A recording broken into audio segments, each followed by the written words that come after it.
के बीच में रखूंगा जो फेसबुक पे ऑलरेडी डाल चुका हूं, और वह है 3 रात और 3 दिन। जी, ऐसा नहीं लिखा है कि 3 दिन 3 रात, लिखा है 3 रात और 3 दिन। ओके, और फिर आता है एक संदेश।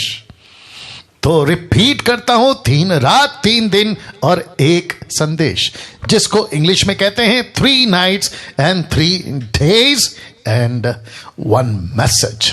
एक ऐसा संदेश, एक ऐसा मैसेज जो आया उस वक्त, अभी तभी आगे भी, जिसको कहते हैं एक संदेश, जिसके बीच आज आपको ले चलूंगा और उसी के ऊपर आज आपसे बात करूंगा।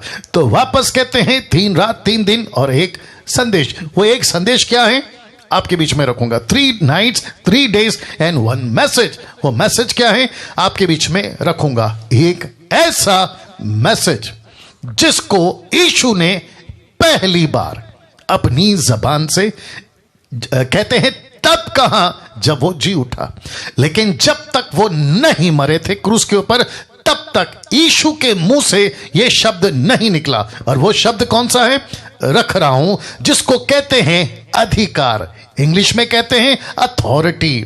और साथ ही साथ मैं समझता हूं कि ये जो शब्द है अधिकार, इसको आपने बहुत बार एक ऐसी आयत है उस पे सुना होगा। आज उसी आयत को रखने जा रहा हूं।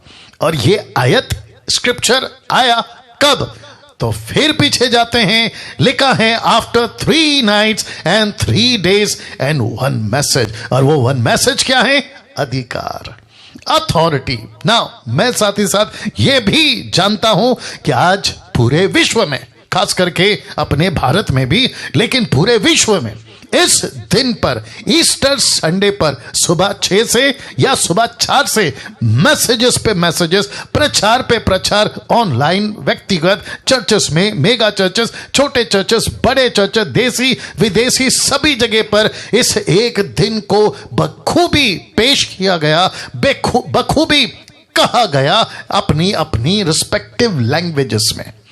लेकिन क्योंकि आज आप मुझसे जुड़े हैं, मसीह मंथन से जुड़े हैं, तो साथ ही साथ जो मुझे आप लोग प्रतिदिन या ऑल्टरनेट डे मुझे सुनते आए हैं, आपके जहन में, आपके दिमाग में होगा कि ओके, सबका हमने सुना, सब अपना अपना कह रहे हैं, लेट्स सी पास्टर डैनियल क्या बोलते हैं। और जिसको 28 साल से मैं इसके ऊपर प्रचार करते आ रहा हूं, जिसको कहते हैं ईस्टर संडे।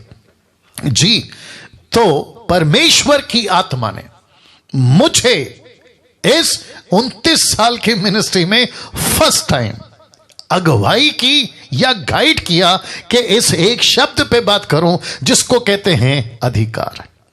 और साथ ही साथ ये वचन कहां लिखा है आपके बीच में रख रहा हूं।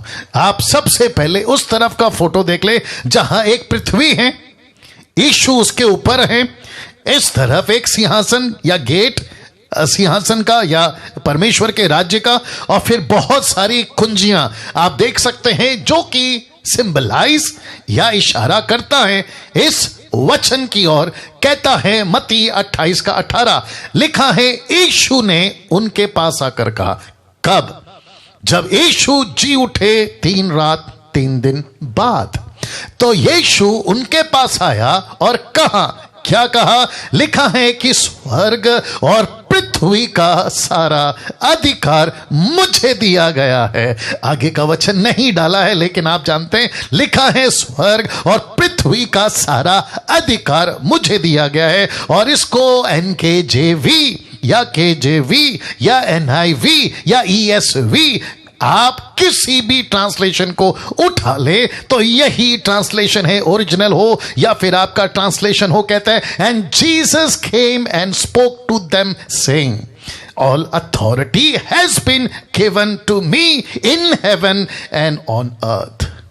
यीशु ने सारा अधिकार पृथ्वी का हो, स्वर्ग का हो, किसको दिया है? लिखा है all authority has been given to me. ये जो शब्द है ना, मी, MEE मी, और ऊपर लिखा है कि सारा अधिकार मुझे यानी कि यीशु को दिया गया है। और वो कहता है ना R को है, ना H को है, ना M को है। आप जानते हैं मैं किस किस की बात कर रहा हूं। जो यीशु को नबी मानते हैं, जो यीशु को बुद्धि और ज्ञानी मानते हैं, जो यीशु को कोई पढ़ा लिखा मानते हैं, मैं उसकी बात नहीं कर रहा हूं, क्योंकि यीशु प्रॉफिट नहीं है, वो प्रॉफिटों का बाप है। यीशु मसीह बुद्धि और ज्ञान वाला नहीं है, वो बुद्धि और ज्ञान को बांटने वाला परमेश्वर है। यीशु मसीह को पृथ्वी का सारा अधिकार दिया गया है। ताली बजाकर धन्यवाद करेंगे। क्या बात है, क्या बात है, क्या बात है। और मैं चाहता हूं कि जितने लोग अभी 200 यहां पे और वहां पे कुछ 800, टोटल 800 लोग अभी मेरे साथ में जुड़ गए हैं, मैं आप सभी को कहना चाहता हूं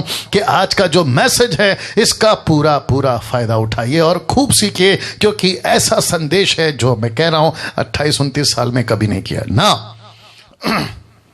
इसको देखिए, लिखा है Greek word for what, authority, अधिकार के लिए, और वह शब्द है इंग्लिश और हिंदी में दोनों रखना हो, लिखा है एक्सऊसिया, जिसका मतलब है यीशु मसीह को जब यह शब्द कहना था तो उसने कहा कि पूरा पृथ्वी का एक्सऊसिया मुझे दिया गया है। उसको कहते हैं अथॉरिटी या अधिकार, एक्सऊसिया। वाह, ये जो शब्द है जिसका मतलब है अथॉरिटी, जिसका मतलब है अधिकार, जिसको कहते हैं कि यीशु ने, परमेश्वर पिता ने यीशु को यह अधिकार दिया। नाउ इसी का पैरेलल या दूसरे शब्दों में सपोर्टिव स्क्रिप्चर या फिर आप कनेक्टेड स्क्रिप्चर भी बोल सकते हैं। प्रकाशित वाक्य 1:18, ये देख लीजिए। प्रकाशित वाक्य 1:18 में क्या लिखा है, देखिए, लिखा है मैं मर गया था। और अब देख, किसको कह रहा है? जॉन को। वो कहता है कौन? यीशु कहता है मैं मर गया था, अब देख, मुझे देख, मैंने तुझे दर्शन दिया है, मुझे देख। और क्या देख? लिखा है मैं युगान युग जीविता हूं। और लिखा है मृत्यु और अधलोक की कुंजियां मेरे पास है। क्या बात है, क्या बात है। जितने जूम पर हैं चुप नहीं बैठना है। यस यस, यीशु की महिमा करना है, यीशु के लिए ताली बजाते रहना है और उसको धन्यवाद देते रहना है। या सभी सभी सभी सभी, थैंक यू जीसस। क्या नाम है इनका? गांधीन जी। आप लोग जो साथ में बैठे हैं, आप लोग भी ताली बजाकर प्रभु को धन्यवाद दीजिएगा जी। वापस आते हैं, लिखा है यीशु ने कहा मैं मर गया था, अब देख मैं जीवित हूं और वो भी युगान युग। लिखा है मृत्यु और अधलोक की कुंजियां मेरे पास में है। जितने फेसबुक यूट्यूब पे देख रहे हैं, आपको बताता चलो जी, बहुत बहुत शुक्रिया। आपको मैं बताता चलूं कि यीशु अकेला ऐसा है जिसके पास में मृत्यु की चाबी है, जिसके पास में अधलोक की चाबी है। इसका मतलब है यीशु कहता है स्वर्ग की हो मेरा अधिकार है, पृथ्वी की हो मेरा अधिकार है, नरक की हो मेरा अधिकार है, और सबसे बड़ा अधिकार वह है मृत्यु पर। क्यों? क्योंकि 3 रात 3 दिन के बाद जब यीशु जी उठा तो किसको हराकर जी उठा? मृत्यु। किस पर विजय पाए? मृत्यु। किसको शर्मिंदा किया? मृत्यु। Come on, get ready. वो सुबह जब मैरी मैगदलीन, यीशु की मां मरियम और उसके साथ में कई औरतें ये कहती हुई कब्र के पास आई, बहुत ध्यान से सुनना, कि यीशु की पार्थिव शरीर पर हम जो है तेल लगाएंगे ताकि वह, उसका जो बॉडी है ना मरा हुआ, वो कुछ और दिनों तक फ्रेश रहे। उनको नहीं पता था कि यीशु का जो पार्थिव शरीर है उन औरतों के पहुंचने से पहले जी उठा था, और औरतों को लगा हम पार्थिव शरीर को देखने जा रहे हैं, लेकिन उन्होंने जो देखा वो तो नजारा अलग था, क्योंकि यीशु सुबह जिंदा होकर मृत्यु को शर्मिंदा कर गए। ओहो हो, यीशु मसीह मृत्यु को शर्मिंदा कर गए। या सिस्टर सुजाता जी, आप ताली बजाने का मौका खो दिए। या क्योंकि जब मैं पंच लाइन दे रहा था आप कुछ ढूंढ रही थी, या सफेद दुपट्टे में जो आप हैं, या फोकस करिएगा। ओ वापस आते हैं, यीशु का सुबह का वो दिन, औरतों को लगा हम मुर्दे को देखने जा रहे हैं। स्वर्गदूत कहता है मुर्दे, जीवते को, कोई भूल सकता तो मजा आएगा, जीवते को मुर्दों में क्यों ढूंढते हो? तो यीशु सुबह जी उठकर किसको शर्मिंदा कर गया? मृत्यु को। किसको हरा गया? मृत्यु को। क्यों? क्योंकि यीशु मसीह को कहता है मुझे अधिकार मिला है ना। एक गजब का चीज रख रहा हूं, यशाया 41 का 2। देखिए क्या लिखा है। और ये परमेश्वर यहोवा एलोहिम आदोनाई कहता है इस नबी को जिसका नाम है यशाया, कहता है किसने, बहुत ध्यान से सुनना, लिखा है किसने पूर्व दिशा से एक को उभारा। ब्रैकेट में मैंने यीशु रखा है क्योंकि कॉन्टेक्स्ट में यीशु है। कहता है किसने पूर्व दिशा से एक को उभारा। पूर्व दिशा क्यों? क्योंकि ज्योतिष कहां से ऐसे पूर्व से, तारा कहां चमका था पूर्व में। यीशु का मैसेज कहां से आया? पूर्व से। पूर्व को इंग्लिश में ईस्ट कहते हैं। और आप सभी को पता है कि यीशु अन्य जाति जिसको कहते हैं संसारिक ईस्ट, पूर्व, वहां से एक को उभारा, ब्रैकेट में यीशु, और कहता है जिसे वह धर्म के साथ अपने पांवों के पास बुलाता है। किसके पांव के पास? परमेश्वर यहोवा के पांव के पास। पांव के पास क्यों? क्योंकि पृथ्वी ये परमेश्वर की पांव की पीढ़ी चौकी है, तो यीशु मसीह को पृथ्वी पे भेजेगा। अपोक्लिप्टिक या फिर चिन्ह के रूप में ये लैंग्वेज है। कहता है पृथ्वी पर, यानी कि पृथ्वी पांव के पास में यीशु को कैसे बुलाएगा? धर्म के साथ में। इसका मतलब है वो पाप नहीं करेगा, वो पापी नहीं होगा, इसलिए लिखा है धर्म के साथ में उसको पांव के पास में बुलाएगा। वह जातियों को उसके वश में कर देगा, यानी कि पूरी जातियां यीशु के नाम पे उद्धार पाएंगे। फिलिपियों 2 का 10 और 11 कहता है हर घुटना झुकेगा, हर जबान कबूल करेगी और जातियां यीशु को स्वीकार करेगी। अब इसको देखो, उसको राजाओं पर अधिकारी ठहराता है। राजाओं का मतलब यहां के दुष्टात्मा, यहां के लूसीफर, यहां के अंधकार की ताकत है, उसके ऊपर यीशु मसीह राजा ठहरेगा। अब इसको देखो, उसकी तलवार, उसका वचन, उसकी शिक्षाएं, उसकी बातें उन्हें धूल के समान, उसके धनुष से उड़ाए हुए भूसे के समान कर देगा। कौन? यीशु मसीह। क्या बात है। नाउ ये वचन, ये प्रकाशन कब हुआ? लिखा है किसने माफ करें, किसने पूर्व दिशा से एक को उभारा। ये यीशु था जो अचानक एक दिन मंदिर में दिखाई देगा, जिसको क्या ये लोग आज कैथलिक मानते हैं पाम संडे। यीशु अचानक पैदा हो गया। कब? क्रिसमस के दिन। यीशु क्रूस पे मरकर अचानक से एक मैसेज फैल गया। कब? तीसरे दिन, 3 रात 3 दिन के बाद में। यह किसने उभारा? लिखा है परमेश्वर यहोवा ने यीशु को उभारा। अब देखो यीशु ने यहूदियों से क्या कहा। वाह, नाउ गेट रेडी। ऐसी चीजें रख रहा हूं, आपका माथा चकरा जाएगा। एंजॉय करिए। देखो यीशु ने क्या कहा था। किससे? यहूदियों से। लिखता है यूहन्ना 10 का 17 और 18, the book of John chapter 10 verse 17 and 18। लिखा है पिता इसलिए मुझसे प्रेम रखता है कि मैं अपना प्राण, अपनी जिंदगी दे देता हूं कि उसे फिर ले लूं। फिर कहता है कोई उसे मुझसे छीनता नहीं, वरना मैं उसे आप ही देता हूं। फिर कहता है मुझे उसको देने का भी अधिकार है, उसे फिर लेने का भी अधिकार है। यह आज्ञा मेरे पिता से मुझे मिली है। इसका मतलब है देखो पिता, देखो पैदा होना और मरना, जी उठना, यीशु कहता है ये सब मेरे कंट्रोल में है। मैं चाहूं अपनी जान दे सकता हूं, मैं चाहूं उसको फिर जिंदा खुद को कर सकता हूं, मैं चाहूं तो छीन सकता हूं, मैं चाहूं तो ले सकता हूं। मुझसे कोई नहीं छीनता, मैं देता हूं, मैं खुद लेता हूं। मैं अपनी मर्जी से पैदा हुआ था, मैं अपनी मर्जी से मरा था, माफ करें मैं अपनी मर्जी से जी उठा। ओ हो। कभी इस वचन पे फोकस किया था?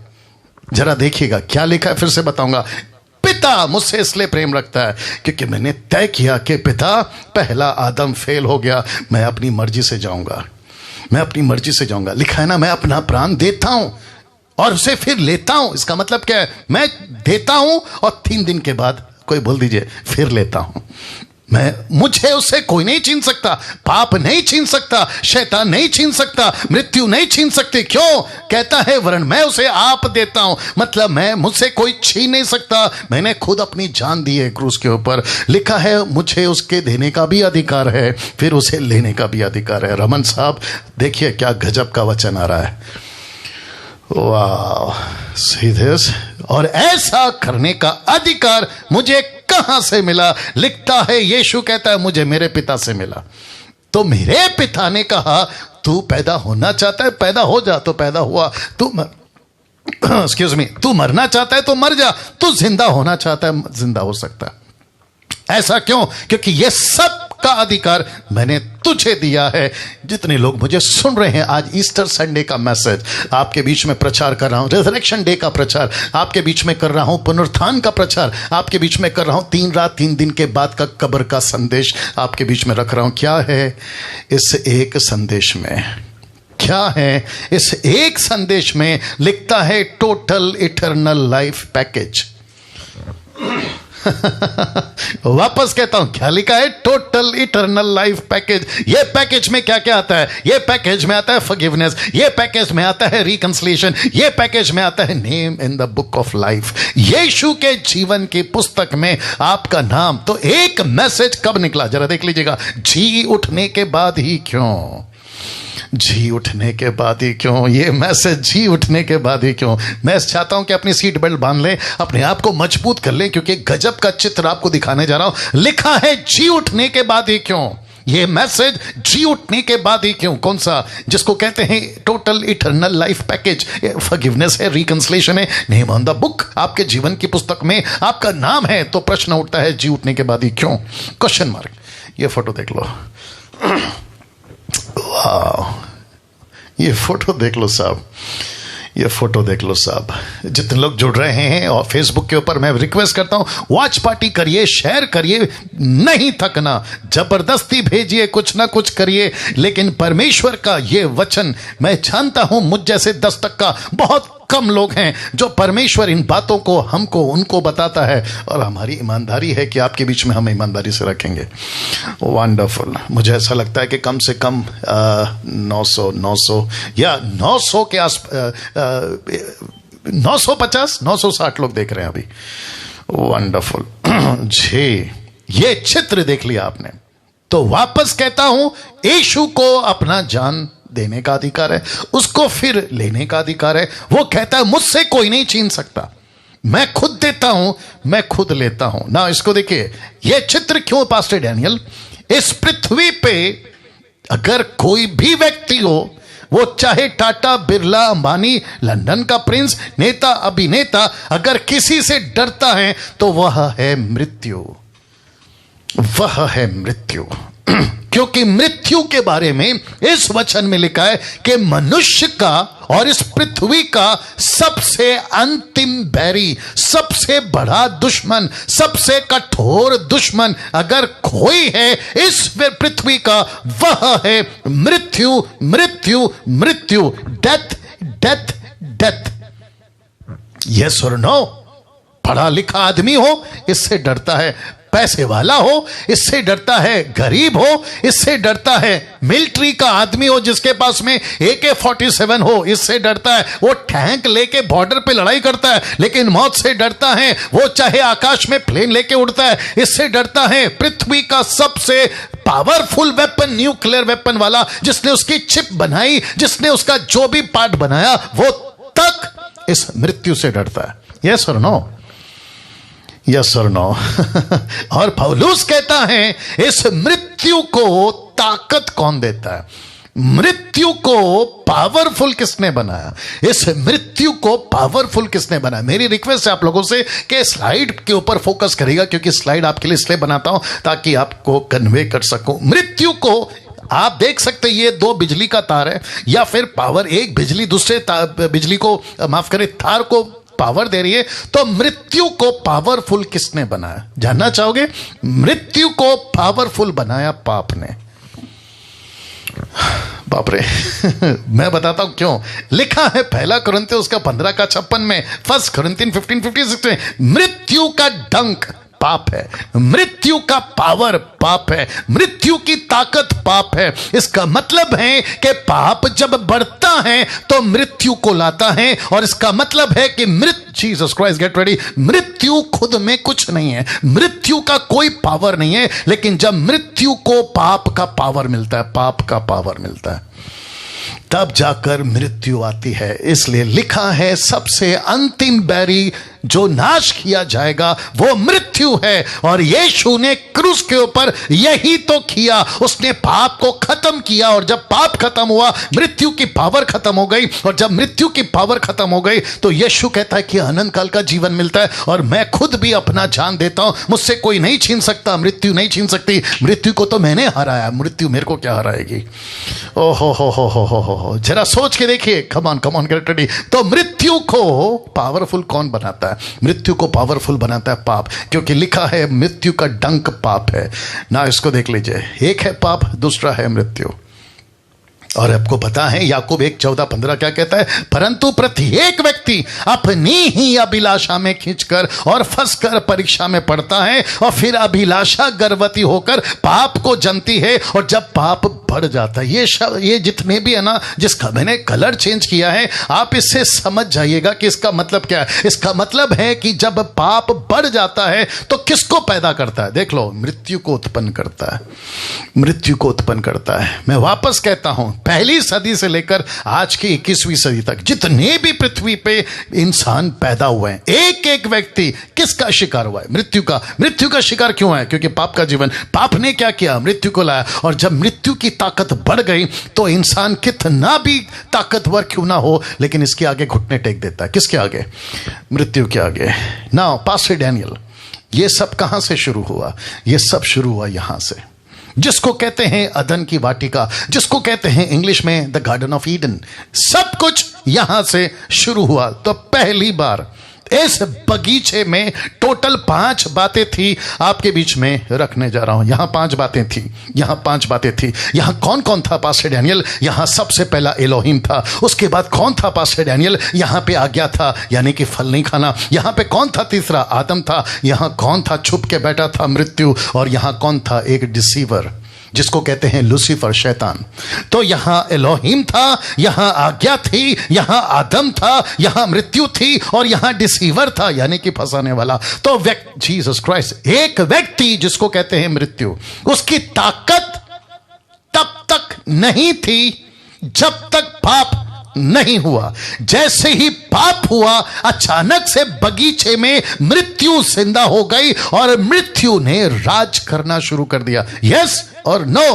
तो लिखा है यहां आज्ञा टूटी और मृत्यु ने राज्य करना शुरू कर दिया। यस और नो? यस और नो?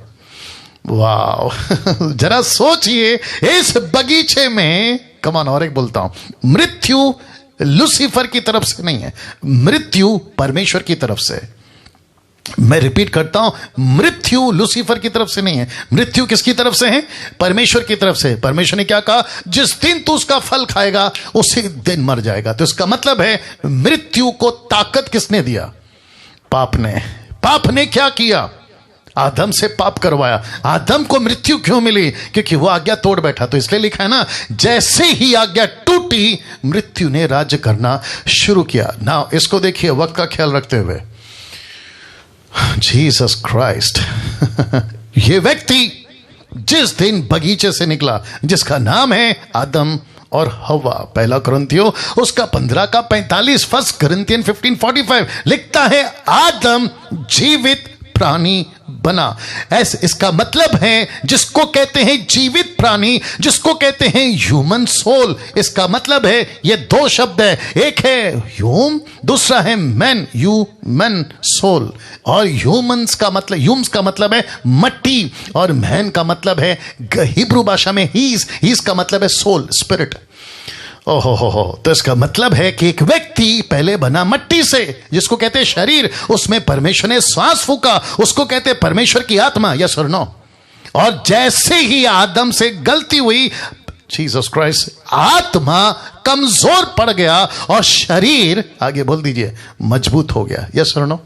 और जब व्यक्ति पाप करते चला गया तो लिखा है कि जो पहला आदम था वो बना जीवन, यानी कि जीवित प्राणी बना, जिसको कहते हैं शारीरिक। तो इस अदन की वाटिका से उस दिन, किस दिन? जब इससे गलती हुई, उस अदन की वाटिका से उस दिन, उस बगीचे से 7.9 बिलियन लोगों को पैदा करने वाले ये शारीरिक आदि माता पिता निकले थे। ओहो हो। पृथ्वी पे आज की तारीख में, गूगल पे चेक कर लीजिए, 7.9 बिलियन, 790 करोड़ की आबादी। इस पृथ्वी का पहला आदि माता पिता कौन है? ये दोनों। मुझे नहीं पता, कोई मुस्लिम अगर मुझे सुन रहा है, ये है तुम्हारा आदि माता पिता। कोई भी हिंदू मुझे सुन रहा है, ये है तुम्हारा आदि माता पिता। अगर कोई बुद्धिस्ट या फिर कोई नास्तिक या फिर कोई यहूदी, दुनिया का कोई भी व्यक्ति, यह है तुम्हारा आदि माता पिता। तुम साइकिल में घूम रहे हो या मर्सिडीज या BMW, तुम झोपड़े में रहते हो या फिर 100 करोड़ के बंगले में, ये है तुम्हारे आदि माता पिता। और जिनसे औलादें पैदा हुई है, जरा फोटो देख लो, जिनसे औलादें पैदा हुई है इस पृथ्वी के ऊपर, वे सब के सब पैदा हुए शरीर में। तो लिखा है यहां शारीरिक लोग पैदा होते हैं, यहां शारीरिक लोग पैदा होते हैं। लेकिन परमेश्वर की एक ऐसी योजना हुई कि उसने कहा कि इसी पृथ्वी पर से मैं ऐसे लोगों को पैदा कराऊंगा जिनका रिश्ता स्वर्ग से होगा, जो यहां रहते हुए अपनी रजिस्ट्री स्वर्ग में कराएंगे। तो लिखा है यहां आत्मिक लोग पैदा होते हैं। कैसा लग रहा है? इस पृथ्वी पे शारीरिक लोग, लेकिन इस पृथ्वी पे आत्मिक लोग। और यह करने के लिए यीशु मसीह ने बड़ी कीमत चुकाई है। आपको पता है यीशु ने क्या कहा निकोदेमुस से? उसने कहा 3:6 में, जो शरीर से जन्मा है वो शरीर है, जो आत्मा से जन्मा है वो आत्मा है। तो इसका मतलब है कि जो पीछे है वो मट्टी है, आगे जो है वो रूह है। रूह परमेश्वर की रूह मनुष्य को दी है, क्योंकि मनुष्य जब पृथ्वी पे मरता है तो उसका शरीर यहां रह जाता है, लेकिन जो है आत्मा चली जाती है। फोटो देख लीजिएगा ना। इसका मतलब है कि यीशु जब यहां पे कह रहे हैं इस पृथ्वी पे जो भी पैदा होता है वो शरीर में पैदा होता है, और जो शरीर में पैदा होता है वो पाप के साथ पैदा होता है, और जो पाप में पैदा होता है उसको मृत्यु का सामना करना पड़ता है, क्योंकि मृत्यु को ताकत देती है पाप। लेकिन यीशु मसीह ने एक ऐसा रास्ता निकाला कि उसने मानव जाति का पाप अपने ऊपर लिया, और यीशु मसीह को मृत्यु को सहना पड़ा। लेकिन यीशु कहता है अपने वचन में, यूहन्ना 10:17 में कहता है कि मैं खुद देता हूं जान, मैं खुद लेता हूं जान, मुझे कोई छीन नहीं सकता, मैं चाहूं मैं नहीं चाहूं। इसका मतलब है कि मृत्यु यीशु को रोक नहीं सकी, और वो 30 दिन जी उठा। ताली बजाकर परमेश्वर को धन्यवाद। वाह, कैसा लग रहा है रमन साहब? नाउ इसको देखिए, ये तो आपको बता चुका हूं। फिर कुछ हुआ इसी पृथ्वी पे, फिर कुछ हुआ। आइए देखते हैं क्या हुआ। अचानक से एक लड़का पैदा होता है, अचानक से एक व्यक्ति पैदा होता है, अचानक से एक खबर फैलती है पूरे दुनिया में कि एक व्यक्ति पैदा हुआ है, और उस व्यक्ति को कहते हैं अंतिम आदम। इस व्यक्ति को कहते हैं अंतिम आदम। इसको अंतिम आदम नाम क्यों दिया? जो आत्मिक लोग हैं वो समझेंगे, जो वचन को जानते हैं वो समझेंगे, क्योंकि जो पहला पैदा हुआ था वो शारीरिक, ये अभी जो पैदा हुआ ये अंतिम आदम। और इसके बारे में क्या लिखा है पता है? कुलुस्सियों 2:2, ये परमेश्वर का भेद पैदा हुआ। ये कौन है? यीशु परमेश्वर का भेद है, ये मिस्ट्री है परमेश्वर का। तो इस पृथ्वी के ऊपर मरियम ने पैदा नहीं किया, इस पृथ्वी पर यूसुफ ने पैदा नहीं किया, ये खुद पैदा हुआ। पढ़वाया कि नहीं पढ़वाया? मैं चाहूं पैदा हो सकता हूं, मैं चाहूं मर सकता हूं, मैं चाहूं जिंदा हो सकता हूं। तो इसने चाहा कि मैं पृथ्वी पे पैदा हूं, क्योंकि एक व्यक्ति फेल हो गया जिसको कहते हैं पहला आदम, ये दूसरा और अंतिम आदम। इसके बाद में कोई तीसरा चौथा आदम नहीं आएगा।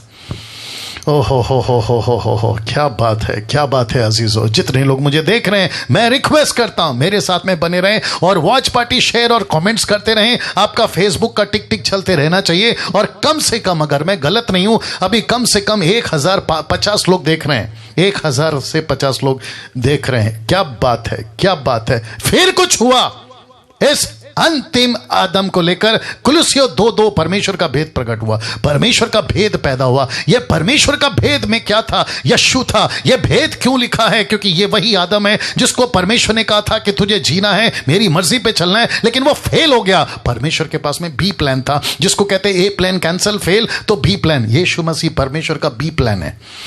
बाप रे बाप रे बाप रे बाप रे ये परमेश्वर का बी प्लान है, ये परमेश्वर का बी प्लान है। आदम पैदा हुआ। ना देखो क्या लिखा है इसके बारे में। उसी 1 कुरिन्थियों 15:45 में क्या लिखा था कि आदम शारीरिक व्यक्ति है, लेकिन उसी का बी पार्ट कहता है और अंतिम आदम जीवनदायक आत्मा। इसका मतलब क्या है? वो आत्मिक था, लेकिन हरकतों के चलते शारीरिक हो गया। लेकिन यीशु मसीह ने डायरेक्ट आत्मा में जन्म लिया। दूसरे शब्दों में यीशु शारीरिक नहीं है, यीशु मसीह आत्मिक है, आत्मा है। क्यों? मैं उसका कनेक्शन रखूंगा। एक वचन यीशु के जीते जी यीशु ने कहा मत्ती 20:28 में, जैसे कि मनुष्य का पुत्र वह इसलिए नहीं आया कि उसकी सेवा टहल की जाए, उसका पैर धोया जाए, उसको राजा बनाया जाए, उसको लेकर है ना घुमा जाए। No no no no no, यीशु कहता है परंतु इसलिए आया कि सेवा खुद आपकी सेवा करे, खुद आप सेवा टहल करे। वो जीसस क्राइस्ट झेलों के पैर धोता पाया गया, झेलों की सेवा करते पाया गया, क्रूस पे मरते हुए पाया गया। ऐसा लिखा है कि परमेश्वर की सेवा करते पाया गया, इसलिए लिखा है कि वो आप सेवा टहल करे। अब इसको देखो, लिखा है बहुतों की छुड़ौती के लिए अपना प्राण दे दे। कौन सा प्राण है ये? इसकी मर्जी का प्राण है। कौन सा जान है? इसकी मर्जी का जान है। कौन सा जिंदगी? इसकी मर्जी की जिंदगी। कहते मैंने तय किया। जीसस क्राइस्ट, डैनियल मैंने तय किया, विवेक मैंने तय किया, रमन जी मैंने तय किया, मैं तुम लोगों के लिए मरूंगा। वाह जी, उषा शर्मा जी, यीशु आपके लिए भी तय किया कि मैं मरूंगा। क्या बात है, क्या बात है। लिखा है बहुतों की छुड़ौती के लिए प्राण दे दी। रोमियो 5:10 कहता है क्योंकि बैरी होने की दशा में, बैरी कौन थे? आप और मैं। किसके? परमेश्वर के। लिखा है बैरी होने की दशा में उसके पुत्र की मृत्यु के द्वारा हमारा रिकंसिलिएशन। क्या बोला था इस 3 दिन के मैसेज में? आफ्टर 3 nights and 3 days में क्या निकला? एक मैसेज। वो मैसेज में पैकेज क्या? इटर्नल पैकेज का नाम क्या है? आपके फॉरगिवनेस, आपका reconciliation, name on the life of the book, उसमें आपके जीवन की पुस्तक में नाम। और लिखा है कि उसकी मृत्यु के द्वारा हमारा मेल परमेश्वर के साथ हो गया। अब इसको देखो, फिर मेल हो जाने पर उसके जीवन के कारण हम उद्धार क्यों ना पाएंगे? किसके जीवन? यीशु का जीवन। यीशु के जीवन में क्या नहीं है? पाप नहीं है। यीशु के जीवन में पाप नहीं है तो मृत्यु का पावर नहीं है। मृत्यु का पावर नहीं है तो फिर क्या है? अनंत काल का जीवन। See how simple is this. अब इसको देखो, इब्रानियों 2:14 लिखा है इसलिए कि जब लड़के मांस और लहू के भागी हैं तो वह आप भी उनके समान, जरा देखिएगा, उनके सहभागी हो गया, ताकि मृत्यु के द्वारा उसे मृत्यु पर शक्ति मिली थी, जिसे मृत्यु पर शक्ति मिली थी, जिसे मृत्यु पर शक्ति मिली थी। ये कौन है? अर्थात शैतान। किसको शक्ति मिली थी? रोमन साहब, किसको शक्ति मिली थी? परमेश्वर के लोगों, किसको शक्ति मिली थी? शैतान को। तो लिखा है निकम्मा कर दिया। निकम्मा का मतलब क्या पता है? ध्यान से सुनना। लूसीफर को लगा, बहुत ध्यान से सुनिएगा, मजे वाला कनेक्शन दे रहा हूं। लूसीफर को लगा बस अभी मेरा राज्य है, मौत देता रहूंगा क्योंकि पाप होता रहेगा। पाप होता रहेगा मतलब मौत होता रहेगा। इंसान पाप के बगैर कभी जी नहीं सकता, पाप उससे छूट नहीं सकता, और मौतें मौतें मौतें मौतें होती रहेगी। लाखों करोड़ों मिलियन बिलियन इस पृथ्वी पर इसका शिकार हो चुके हैं। इसलिए लिखा है ताकि मृत्यु के द्वारा जिसे मृत्यु पर शक्ति मिली थी, इसको किसको मिली थी? शैतान को निकम्मा कर दे। अब इसको देखो, और जितने मृत्यु के भय के मारे जीवन भर दासत्व में फंसे थे उन्हें छुड़ा ले। तो इसका मतलब है जो मौत से डरते थे वो मौत से आजाद हो गए, जो मौत से घबराते थे वो मौत से आजाद हो गए। कब? लिखा है जब यीशु को उन्होंने अपनाया। तो यीशु ने इस पृथ्वी पर पैदा होकर 3 चीजें की। अब रिक्वेस्ट करता हूं, बहुत ध्यान से सुनना, आपका फोकस जरा यहां पे रखना, ठीक है ना? इस पृथ्वी पे यीशु ने पैदा होकर 3 चीजें की। सबसे पहला, वापस बगीचे में ले जा रहा हूं, सबसे पहला लिखा है यहां लॉ, परमेश्वर का आज्ञा। यहां लिखा है लॉ कमजोर हो गई थी, उसको आकर मजबूत किया। यहां पाप मजबूत हो गया था तो उसको कमजोर किया। यहां मृत्यु ने राज्य किया था तो यीशु ने मृत्यु के राज्य को ही खत्म कर दिया। ओ हो कम ऑन, कभी सोचा था ये बातें? अदन के बगीचे में कानून टूटा था तो यीशु कहता है, मत्ती 5:17 कहता है, नहीं लिखा मैंने, लेकिन आप लोग जानते हैं मत्ती 5:17 में लिखा है मैं व्यवस्था को पूरा करने आया, मिटाने नहीं बल्कि पूरा करने आया। तो जो व्यवस्था अदन के बगीचे में कमजोर हो गई थी उसको मजबूत किया, जो पाप मजबूत हो गया था उसको कमजोर किया। कैसे? क्योंकि पाप मजबूत किसने किया? आदम ने, मानव जाति ने। यीशु ने क्या किया? पाप को कमजोर किया। कैसे? आज्ञा मानकर। तो मैं वापस कहता हूं, आज्ञा जब टूटती है पाप आता है। पाप क्या करती है? मृत्यु को ताकत देती है। तो ये तीनों के तीनों मैसेज निकले 3 रात 3 दिन बाद।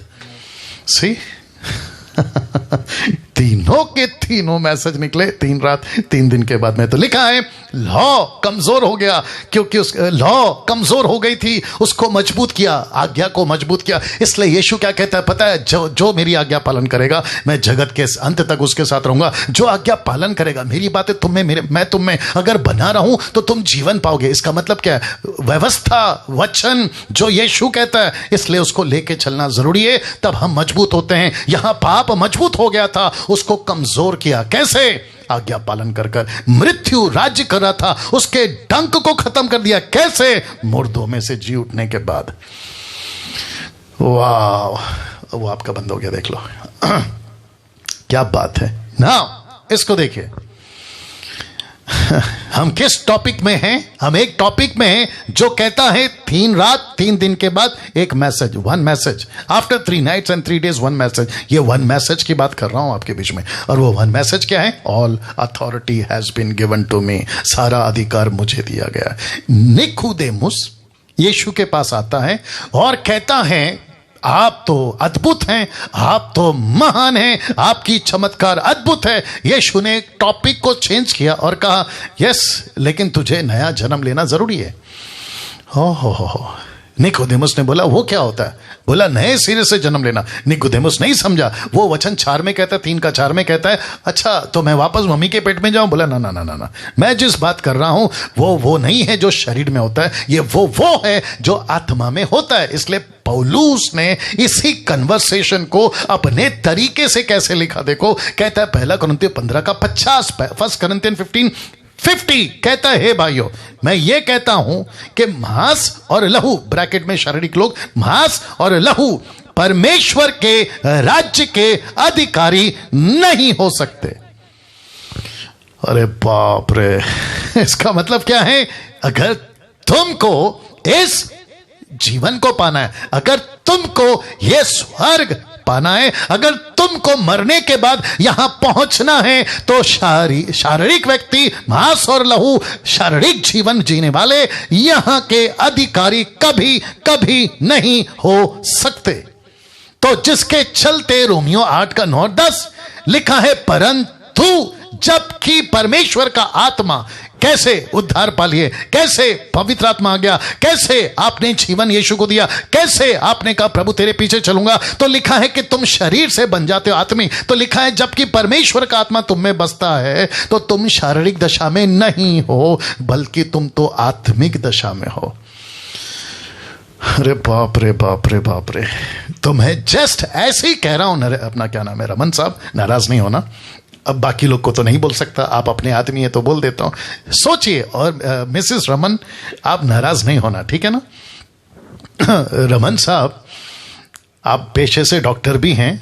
अगर ऐसा हो जाए आप नहीं रहे दुनिया में, यहां डंके की चोट पे छाती पे हाथ रख के या मार के आप अपनी पत्नी को, दुनिया को, सबको क्या बोलोगे? मैं मर रहा हूं लेकिन मुझे पता है कि मैं कहां जा रहा हूं। ओहो हो।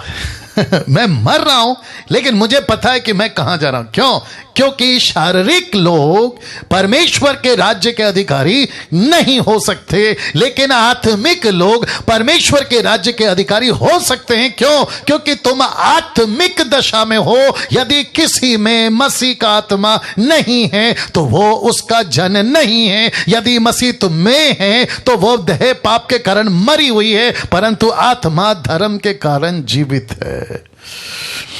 माय गुडनेस, जिसमें किसी में भी अगर यीशु की आत्मा नहीं है, तुम टाटा, बिरला, लंदन के प्रिंस, नेता, अभिनेता, रोडपति, करोड़पति, ऐसे वैसे पैसे वाले, अगर तुम में यीशु की आत्मा नहीं है तो तुम परमेश्वर के जन नहीं हो। मुझे माफ करिए, तुम हिंदू, मुस्लिम, सिख, ईसाई, बुद्धिस्ट, जैन, आदिवासी, ये वो, अगर तुम में यीशु की आत्मा नहीं है तुम इस रास्ते में कभी नहीं आ पाओगे, नहीं आ पाओगे। ये उतना ही सच है जितना आज का तारीख, ये उतना ही सच है जितना कि तुम्हारे घर पे तुम बैठे हो, ये उतना ही सच है, ये उतना ही सच है।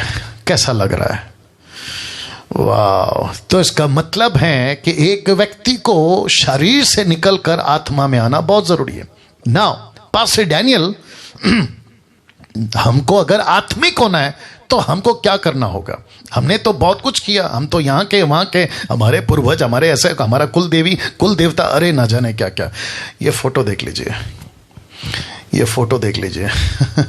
इस पृथ्वी पर मनुष्य ने खुद को आत्मिक बनाने के लिए, खुद को शरीर से बाहर निकालने के लिए, खुद को पवित्र बनाने के लिए लाखों करोड़ों करोड़ों ऐसे लहू जानवरों के, जिसमें भेड़ है, भेड़िया माफ करे, भेड़ है, शीप है, बकरी है, आपका गाय है, बछड़ा है, बैल है, इन सब के लहू बहाते बहाते बहाते उनको कभी कभी इस पाप से आजादी नहीं मिली। तब जाकर लिखा है, पर निर्दोष और निष्कलंक मेमने अर्थात मसीह के बहुमूल्य लहू के द्वारा तुम्हारा उद्धार हुआ है। ओहो हो। कभी सोचे थे यीशु मसीह इस 3 रात और 3 दिन के एक संदेश में आपके बीच में ये बातों को रख रहा हूं। मुझे नहीं पता कि कौन कहां से, किस देश से, किस जाति का, किस धर्म का देख रहा है, मुझे कोई फर्क नहीं पड़ता, बशर्ते तुम इंसान हो। तुमने बहुत लहू बहाया, तुमने और तुम्हारे पूर्वजों ने, तुम्हारे लोगों ने बहुत लहू बहाया। मेरा बेटा पाप से नाजात हो जाए, मेरे माता पिता पाप से नाजात पा जाए, मेरा जो अभी करीबी मरा है वो जन्नत चले जाए, उसको स्वर्ग मिल जाए, लहू बहा देंगे, बलिदान चढ़ा देंगे। लेकिन इनमें से किसी का बलिदान काम ना तो तब, ना तो अब, ना कभी आएगा, क्योंकि एक परफेक्ट ब्लड, एक सर्वसिद्ध, जिसको कहते हैं जिसमें कोई कलंक नहीं है, वो लहू बहा था आज से 2021 साल पहले। वाह, कैसा लग रहा है दोस्तों, कैसा लग रहा है बताइए? क्या गजब की चीजें आज परमेश्वर मुझसे और आपसे बात कर रहा है, और वो कह रहा है कि ये वही लहू है जिसने हर धर्म, हर जाति, मैं रखूंगा, एक एक चीज रखूंगा, डोंट वरी, लेकिन मैं चाहता हूं कि मेरे साथ में बने रहें। परमेश्वर आज मुझसे और आपसे अद्भुत तरीके से बात करने जा रहा है। आमीन। एक अभी तक जो हुआ है, ताली बजाकर हम परमेश्वर को धन्यवाद देंगे और कहेंगे कि परमेश्वर धन्यवाद इस अद्भुत लहू के लिए, धन्यवाद इस कीमती लहू के लिए, धन्यवाद इस अच्छे जिंदगी के लिए, धन्यवाद जो तूने मेरी जीवन बचा दी है। वाह वाह, सी। Now listen this. इस मृत्यु को जो कि कहता है पौलुस, 1 कुरिन्थियों 15:55, हे मृत्यु तेरी जय कहां रही? देख लीजिए, हे मृत्यु तेरी जय कहां रही? ये कब आया? ये प्रश्न कब उठा? ये प्रश्न तब उठा, बहुत ध्यान से सुनिएगा दोस्तों, यह प्रश्न तब उठा जब पृथ्वी पे यीशु मसीह क्रूस पे मर चुका, यीशु मसीह तीसरे दिन जी उठा। यह फोटो देख लीजिए, और परमेश्वर का आत्मा पौलुस को यह कहलवाने के लिए मानव जाति को और मृत्यु को कहता है, हे मृत्यु तेरी जय कहां रही? इसका मतलब है कि जिस व्यक्ति को 3 रात 3 दिन तुमने सोचा था मैं इसको बांध के रखूंगा जैसे सबको बांध के रखा है, कम ऑन गेट रेडी। इस पृथ्वी पे ईश्वर टाइप के लोग जो खुद को ईश्वर घोषित करें वो मर चुके हैं। जिसने खुद को पैगंबर घोषित किया वो मर चुका है। जिसने खुद को पवित्र व्यक्ति घोषित किया वो मर चुका है। जिसने खुद को संत घोषित किया वो मर चुका है। जिसने खुद को ईश्वर देवता देवी घोषित किया वो मर चुका है। लेकिन इनमें से किसी की, जीसस क्राइस्ट, इसमें से किसी की कब्र कभी नहीं खुली। लेकिन एक ऐसा व्यक्ति जिसको कहते हैं यीशु, जिसको कहते हैं यीशुआ, जिसको कहते हैं यस्तूस, जिसको कहते हैं जीसस क्राइस्ट, मरा और मुर्दों में से तीसरे दिन जी उठा। तब यह प्रश्न उठा, हे मृत्यु तेरी जय कहां रही? कहां गया तेरी ताकत? कहां गई तेरी पावर? कहां गया तेरी औकात कि तू मौत को लेकर नाच रहा था 2000-4000 सालों से, लेकिन इस व्यक्ति को तू नहीं बांध सकी। ये मृत्यु तेरी जय कहां रही? मैं चाहता हूं अपना हाथ लीजिए, खुद का पीठ थपथपाइए। जानते हो क्यों? क्योंकि आप इसी मसीहा के अंदर की आत्मा के साथ में, इसी मसीहा के लहू के साथ में आपका भी उद्धार हुआ है, आपको भी यह जीवन मिला है। और पूछ रहा है मृत्यु तेरी जय कहां रही? नाउ इसको देखिए, यीशु चीरता फाड़ता, इस मृत्यु से जयवंत कितनी शान से पैदा होकर आपके और मेरे बीच में आ चुका है। और वो कहता है कि मैंने मृत्यु को जीत लिया है, मैंने मृत्यु पर जय पाली है, मैंने मृत्यु को जीत लिया है। और लिखा है कि 3 रात 3 दिन के बाद में उसमें से एक मैसेज निकला कि स्वर्गदूत कहते कि तुम जीवित को मुर्दों में क्यों ढूंढते हो, ये जी उठा है, ये जी उठा है। अब इसको देखो, ये जी उठा है। प्रेरितों की किताब 2:24 कहता है परंतु उसी को परमेश्वर ने मृत्यु के बंधनों से छुड़ाकर जी लाया।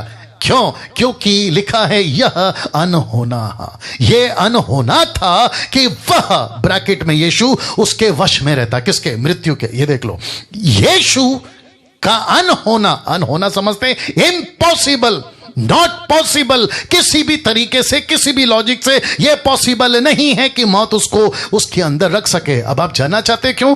ये फोटो देख लो, एक तरफ है पहला आदम, दूसरी तरफ है दूसरा आदम। वहां है नेचुरल आदम, यहां है सुपर नेचुरल आदम, वहां है शरीर का आदम, यहां है आत्मा का आदम। और मृत्यु ने उस पहले आदम को लेकर बहुत तांडव, हो बहुत तांडव मचाया था। उसने क्या कहा था? जो भी तेरे से पैदा होगा मार दूंगा, जो भी तेरे से बच्चा पैदा होगा मार दूंगा, जो भी तेरे से कौमें आएंगी मार दूंगा। हिंदू, मुस्लिम, सिख, ईसाई, बुद्धिस्ट, पारसी, आदिवासी, जो भी तेरे से पैदा होंगे 790 करोड़ 7.9 बिलियन जो भी पैदा होगा मार दूंगा। तो मृत्यु मृत्यु मृत्यु मृत्यु कहां गया? कहां गया? मृत्यु तेरी जय कहां रही जब ये मसीहा अंदर आया? मृत्यु तेरी ताकत कहां गई जब ये मसीहा तेरे पास में आया? तू उसको रोक क्यों नहीं सकी? तू उसको बांध क्यों नहीं सकी? तब जाकर पतरस कहता है it is impossible to catch him, it is impossible to hold him. यह असंभव है, अनहोना है कि तू मौत को सबको रुका सका, लेकिन यह दूसरे आदम को नहीं रुका पाएगा। चीरता फाड़ता यीशु मसीह मुर्दों में से जी उठा। ताली बजाकर उस परमेश्वर को धन्यवाद दीजिए जिसने मुर्दों में से जी उठकर यह घोषित कर दिया कि पहला आदम इसलिए मौत का शिकार हुआ क्योंकि उसने पाप किया था और पाप बल है मृत्यु का। लेकिन दूसरा आदम को ऊपर मृत्यु का बल नहीं आएगा क्योंकि दूसरे आदम ने कभी पाप ही नहीं किया। तो जिसने पाप नहीं किया तो उसके ऊपर मौत की ताकत कहां से आएगी? तो इसका मतलब है इसका मतलब है कि एक आदम पर मृत्यु ने राज्य किया लेकिन दूसरे आदम पर मृत्यु राज्य नहीं कर सकी। अब इसको देखो, यहां यीशु नहीं लड़ रहा था पाप से, माफ करें मृत्यु से। यहां यीशु नहीं लड़ रहा था मृत्यु से कि मुझे मृत्यु छोड़ दे, मैं जिंदा होना चाहता हूं, बल्कि मृत्यु लड़ रही थी यीशु से। क्योंकि लिखा है मृत्यु का डंक पाप है। तो मृत्यु कहती है मैं तेरे को पकड़ नहीं सकती क्योंकि तेरे में पाप नहीं है। कम ऑन, मैं तेरे से नहीं लड़ सकती क्योंकि तेरे में पाप नहीं है। मैं जिससे अभी तक लड़ी थी उसमें पाप पाया जाता था। तो यीशु नहीं लड़ रहा था मृत्यु से, मृत्यु लड़ रही थी यीशु से। इसका मतलब क्या है? मैं आपको पकड़ नहीं सकती, मैं आपको होल्ड नहीं कर सकती। कैसा लग रहा है दोस्तों? कैसा लग रहा है? इसको कहते हैं ईस्टर, इसको कहते हैं सच्चा रिजरेक्शन, इसको कहते हैं सच्चा पुनरुत्थान। अगर ये नहीं समझे तो फिर क्या समझे? ये नहीं समझे तो क्या समझे? हर साल क्रिसमस, हर साल पुनरुत्थान का गाना गा रहे, लेकिन इसको नहीं समझे तो क्या फायदा? हर साल पास्टर से संदेश सुन रहे, लेकिन अगर इसकी सच्चाई को नहीं समझा तो क्या फायदा? मैं किसी की मिनिस्ट्री को नीचे नहीं गिरा रहा हूं, लेकिन सच्चाई को नहीं जाना तो फिर मतलब क्या हो गया?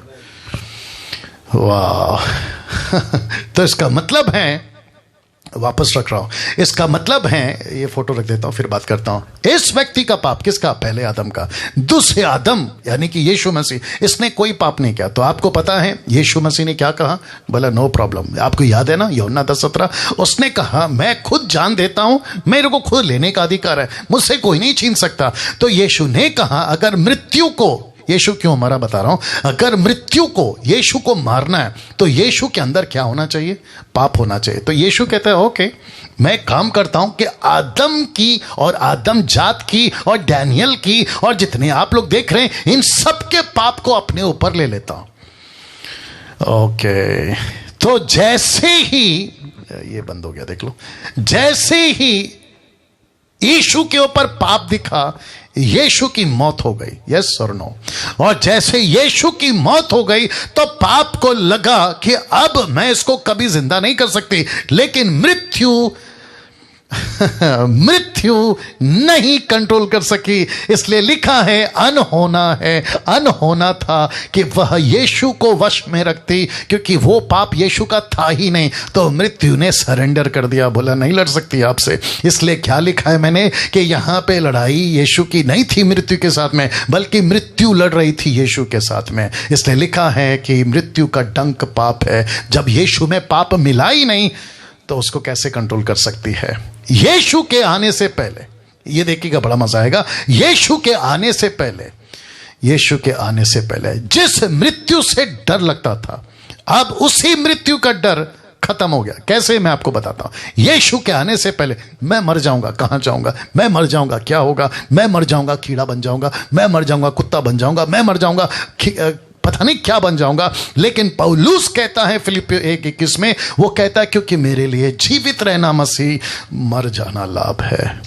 क्योंकि मुझे यकीन है, मुझे पक्का यकीन है कि जिस दिन भी मैं इस पृथ्वी को छोड़कर जाऊंगा, जिस किसी भी दिन मैं इस पृथ्वी से रिहा हो जाऊंगा, मुझे पता है कि मेरा मरना लाभ है। जिस मौत से मैं डरता था, मैं मेरी बात कर रहा हूं, जिस मौत से मैं डरता था 28 साल पहले, मैं सोचता था कि मेरे नाना नानी दादा दादी दुनिया भर का, अपना क्या नाम है, रमन साहब, दुनिया भर का कहानी सुनाते थे कि ऐसे हो जाओगे, वैसे हो जाओगे, अलाना हो जाओगे, फलाना हो जाओगे। लेकिन यीशु कहता है कि डैनियल, अब तुझे डरने की जरूरत नहीं है, अब तुझे डरने की जरूरत नहीं है। इसलिए लिखा है कि जिससे हम डरते थे अब उसका डर नहीं है। मैं आपको बताऊं, अगर जो व्यक्ति आत्मिक है, जिसके पास में यीशु का आत्मा है, वो कभी कभी मृत्यु का शिकार नहीं होगा। कौन सा आत्मिक बात कर रहा हूं, अभी तक कैसे लग रहा है? तो इसका मतलब है कि जीना लाभ, मरना लाभ।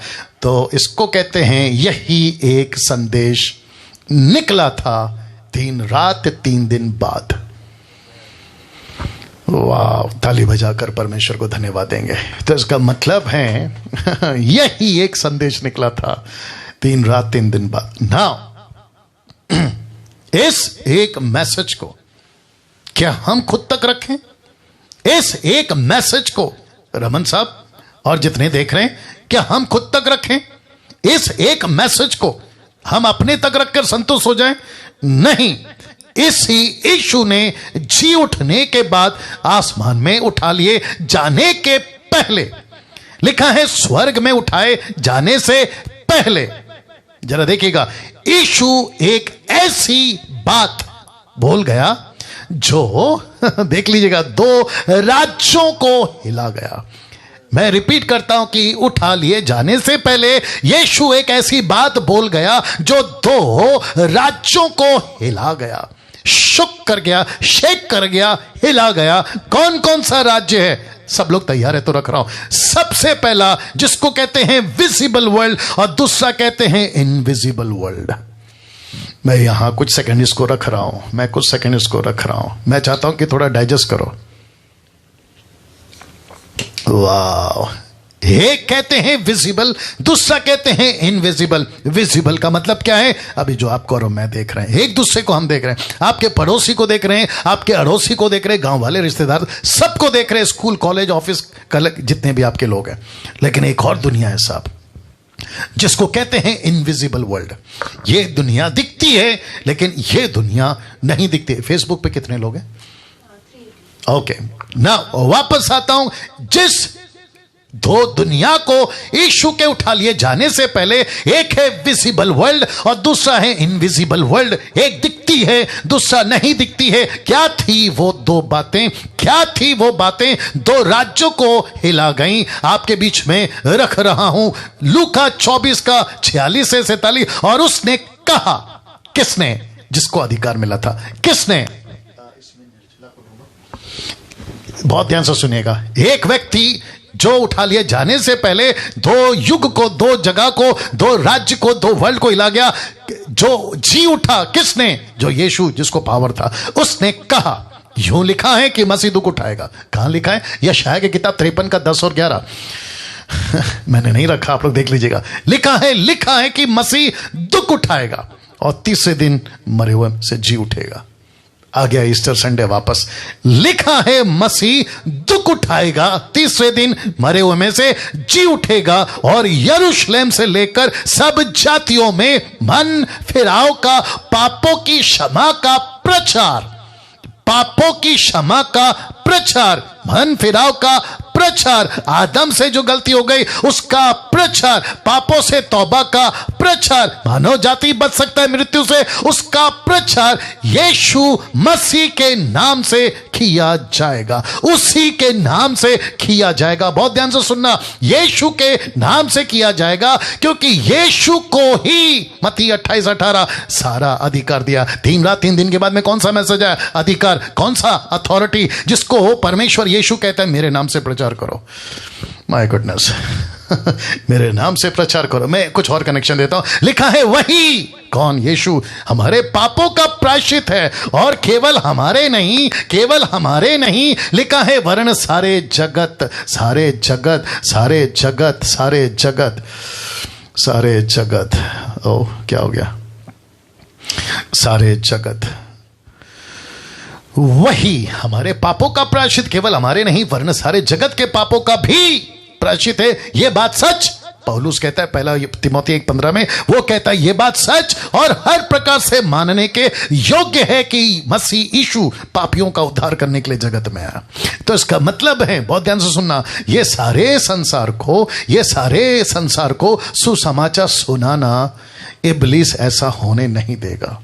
एक है विजिबल वर्ल्ड, दूसरा है इनविजिबल वर्ल्ड। तो अगर विजिबल वर्ल्ड जिसको आप और मैं देखते हैं, अगर यहां सुसमाचार सुनाना है, तो ये जो अनविजिबल यानी कि जो नहीं दिखती, ऐसी दुनिया का एक मालिक है जिसको बाइबल कहती है, जरा देख लीजिएगा, प्रिंस ऑफ द वर्ल्ड।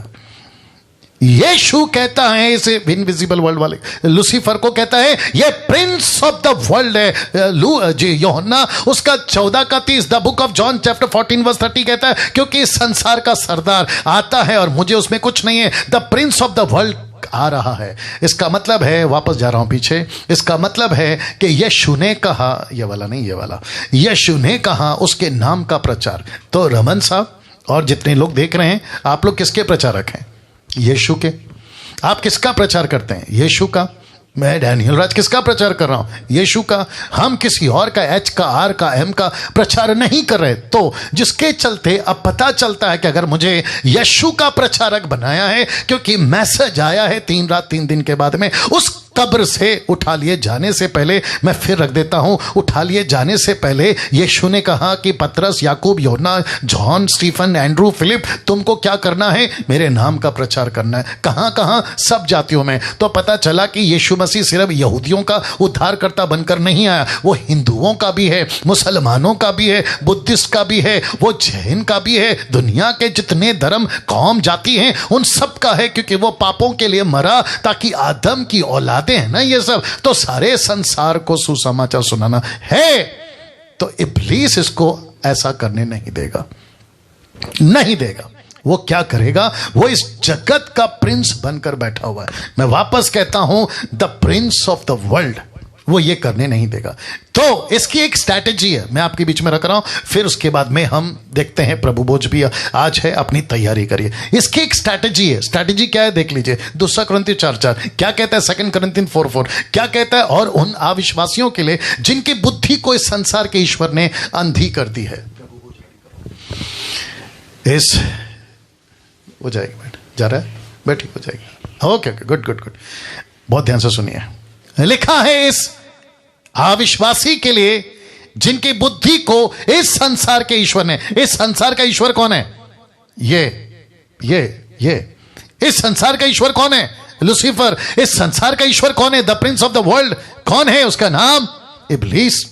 तो वो कहता है, उसने एक स्ट्रैटेजी बनाई है कि अविश्वासियों के लिए जिनकी बुद्धि को इस संसार के ईश्वर ने अंधी कर दी है, इसलिए तो ये, माय गुडनेस, मैं आपको बताऊंगा क्या क्या करते हैं, ताकि मसीह जो परमेश्वर का प्रतिरूप, उसके तेजोमय सुसमाचार का प्रकाश उन पर ना चमके। और प्रकाशित वाक्य 9:12 माफ करें, 12:9 कहता है वह बड़ा अजगर अर्थात वही पुराना सांप जो इब्लीस और शैतान कहलाता है, और लिखा है यलो में सारे संसार का बरमाने वाला। यस और नो, सारे संसार का भरमाने वाला। तो इसका मतलब है कि लूसीफर इस पृथ्वी के हिंदुओं को, मुसलमानों को, जैन को, आदिवासियों को, इसको उसको यीशु का सुसमाचार सुनने नहीं देगा। वो यहीं तक नहीं रुकेगा, वो जीसस क्राइस्ट वो यहीं तक नहीं रुकेगा। वो क्या कहता है जरा देख लीजिएगा, जिस दिन से यीशु समाचार का मिशन कलीसिया को मिला उसी दिन से अटैक स्टार्ट हो गया। अटैक स्टार्ट हो गया, उसी दिन से अटैक स्टार्ट हो गया। जिस दिन यीशु ने कहा मेरे नाम का, मेरे वचन का प्रचार जाति जातियों में करो, उसी दिन से अटैक हो गया। पतरस को उसने जेल में ढलवा दिया। लिखा है पतरस जेल में स्टीफन को पत्थर से मरवा दिया, स्टीफन का कत्ल हो गया। पौलुस और सिलास को जेल में उसने ढलवा दिया। आप देख सकते हैं पौलुस का तकरीबन वक्त किस में बीता, ऐसी जिंदगी जिसको कहते हैं जेल, और पातमोस नाम टापू में यूहन्ना को डलवा दिया, और कितने पत्थरों से घायल किए गए, पत्थरों से चीरे गए, और लिखा है कि इंसानों को जानवरों में डाल दिया। यह किसने किया? यह वही लूसीफर है जो नहीं चाहता कि यीशु समाचार, और न जाने कितने मिशनरियों को तब भी अब भी ऐसी मौत, ऐसी सजा जो जानवरों के आगे, और यह सिलसिला आज भी न जाने कितने लोगों को जो है चर्च को तोड़ना, चर्च को जलाना, यह सब कुछ किया है, और बाइबल को जलाना और कत्ल कर देना। कई देशों में भयंकर सताव है, भूखा रखना, कत्ल करना, समाज से निकाल देना, झूठा इल्जाम लगाकर जेल भेज देना। यह सब कहां से निकला साहब? उस एक संदेश का कीमत इन सब ने चुकाया। उस एक संदेश का कीमत उन सब ने चुकाया। इब्लीस कहता है सारे संसार में सुसमाचार सुनाना कठिन कर दूंगा, सारे संसार में सुसमाचार सुनाना कठिन कर दूंगा। इब्लीस कहता है चर्चेस में भी गड़बड़ी लेकर आऊंगा। कैसे? जरा देख लीजिए, चर्चेस की शिक्षाओं में गड़बड़ी ले आऊंगा। तो इसको कहते हैं बाहर से भी सताओ, अंदर से भी सताओ।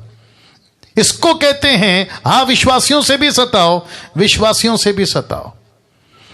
और आपको पता होगा कि जिसको हम कहते हैं ना हमारा गुरु, जिसको हम कहते हैं हमारा स्वामी, जिसको हम कहते हैं हमारा रब्बी, जब ये मिनिस्ट्री करते थे यूहन्ना 10:20 में, जानते इसको क्या कहा? उसने इनमें से बहुतरे ने कहा और कहने लगे कि इसमें दुष्ट आत्मा है, ये तो पागल है, इसकी क्यों सुनते हो?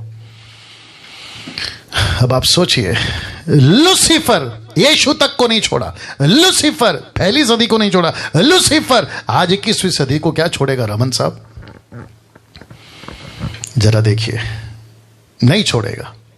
तो यीशु क्या कहते हैं पता है? जैसे ये बात हुई इसी चैप्टर में, वो कहते हैं तो मेरी क्यों सुनोगे, मुझ जैसों की क्यों सुनोगे?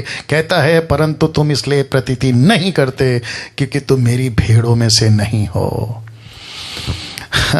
तुम मेरी भेड़ों में से नहीं हो। यीशु को नहीं सुनते थे क्योंकि यीशु की भेड़ें नहीं थी। आज मुझ जैसे 10% मसीह मंथन वालों की, मुझ जैसे इस खरे प्रचारकों की भी नहीं सुनते। क्यों? क्योंकि वो हमारी भेड़ें नहीं है, यीशु की भेड़ें नहीं है। हमारे विरोध में वीडियो बनती है, मेरे विरोध में वीडियो बनती है, यूट्यूब के ऊपर ऐसा है, अलाना है, फलाना है, वो इसलिए नहीं सुनते। और क्या कहते हैं? यीशु पागल है। क्या कहते हैं? यीशु में दुष्टात्मा है। क्या कहते हैं? इसकी क्यों सुनते हो? ऐसी ही बातें मुझको आपको लेकर भी कहते, अरे डैनियल राज की मत सुनो, अरे मसीह मंथन वालों की मत सुनो। इसके पीछे किसका प्लान है? रख दे रहा हूं। इसके पीछे एक ही व्यक्ति है और वो व्यक्ति है the prince of this world, इब्लीस। ये व्यक्ति कहता है मैं चर्चेस में गड़बड़ी लाऊंगा, मैं विश्वासियों में गड़बड़ी लाऊंगा, मैं आपस में इनका झगड़ा करवा दूंगा, मैं इनकी टीचिंग में गड़बड़ी करवा दूंगा। और जिसके चलते 3 रात 3 दिन के बाद में जो कब्र से वो संदेश आया था ना, वो संदेश को लोगों तक पहुंचने नहीं दूंगा। मैं फिनिश कर रहा हूं इस चैलेंज के साथ में, मैं फिनिश कर रहा हूं इस चैलेंज के साथ में। क्या सताओं के बावजूद भी आप यीशु का काम करोगे? क्या ऐसी धमकियों के बावजूद भी क्या तुम यीशु का काम करोगे? क्या ऐसे विरोध में आने के बावजूद भी क्या तुम यीशु का काम करोगे? पास्टर डैनियल, मैं जब से प्रचार करने लगा, आपकी वीडियो देख देख कर आपका वीडियो पहुंचाने लगा, मुझे विरोध करने लगे, मुझे व्हाट्सएप से ब्लॉक कर दिया, मुझे